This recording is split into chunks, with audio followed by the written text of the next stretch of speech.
Los datos y las proyecciones sobre crecimiento económico que hemos recibido desde América Latina y los que esperamos esta semana parecen mostrar una segunda mitad de año de estancamiento económico.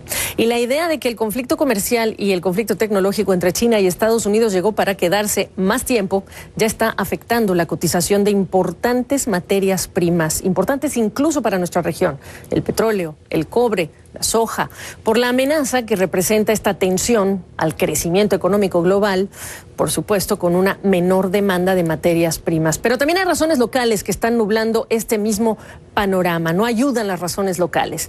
Voy con el economista Fernando Lozada hasta Nueva York para hablar de esto. Primero, tu percepción, Fernando, ¿cómo estás? Más largo conflicto comercial y tecnológico. ¿Cómo estás, Gabriela?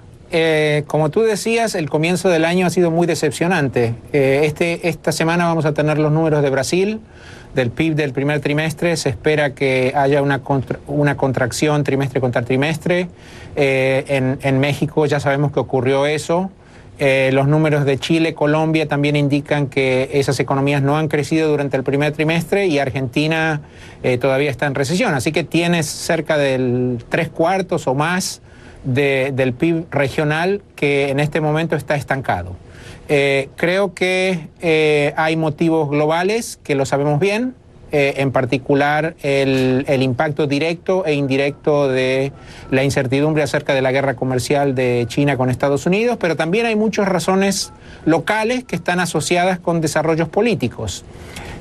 Yo te diría que el futuro económico, por lo menos de los próximos 2 o 3 años, de países como Argentina y Brasil, se va a definir en la segunda mitad de este año. En el caso de Brasil, si se llega a aprobar la reforma previsional; en el caso de Argentina, si el resultado de las elecciones de octubre es favorable, o por lo menos los mercados lo ven como favorable, entonces creo que tenemos una buena chance de que estas dos economías despeguen, quizás no en la segunda mitad del año, pero sí a principios del año 2020. De lo contrario, creo que vamos a tener un periodo de estancamiento que va a ser un poco más prolongado. Y que se disipen algunas de las preguntas en relación, por ejemplo, con México y las políticas que va a seguir Andrés Manuel López Obrador.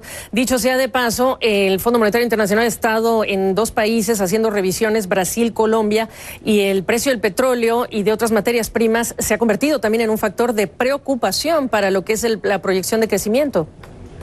Definitivamente, muchos de los países de nuestra región son muy dependientes de lo que pasa con la dinámica de precios de materias primas.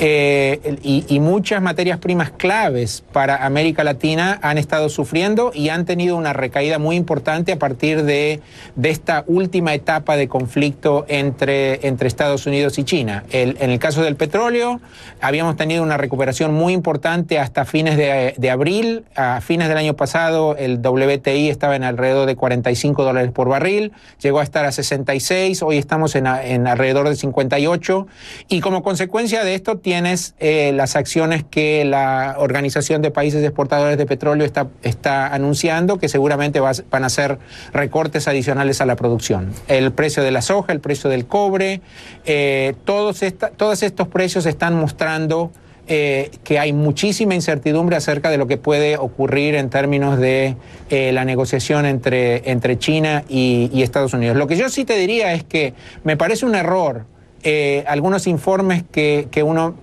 lee que indican que, bueno, esto al final del día no va a ser un gran problema porque el intercambio comercial entre China y Estados Unidos representa un número muy chiquito como porcentaje del PIB mundial.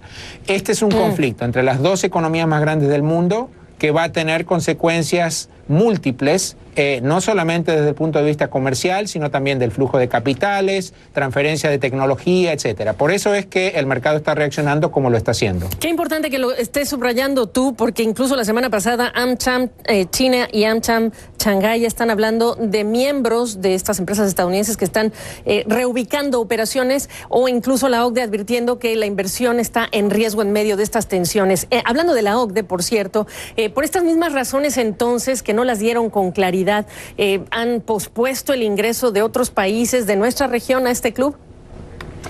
Así es, Gaby. Mira, la OCDE es algo así como el club de los ricos y famosos. Tiene 36 países miembros, que son 25 de ellos son europeos, y luego tienes Estados Unidos, Canadá, Japón, etc. Los únicos miembros latinoamericanos son México, que entró en 1994, y Chile en el año 2000.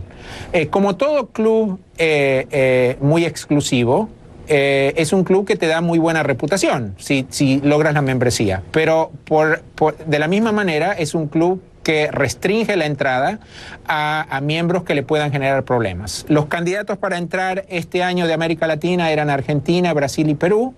La OCDE no dio detalles de por qué pospuso la decisión, pero yo creo que está muy clara que la decisión no se va a tomar este año hasta que haya un panorama más claro con respecto a lo que mencionábamos antes, que es cómo se resuelven algunas de las preguntas políticas en todos estos países. Lo último que quiere la OCDE es tener un miembro nuevo que no le genera más que problemas.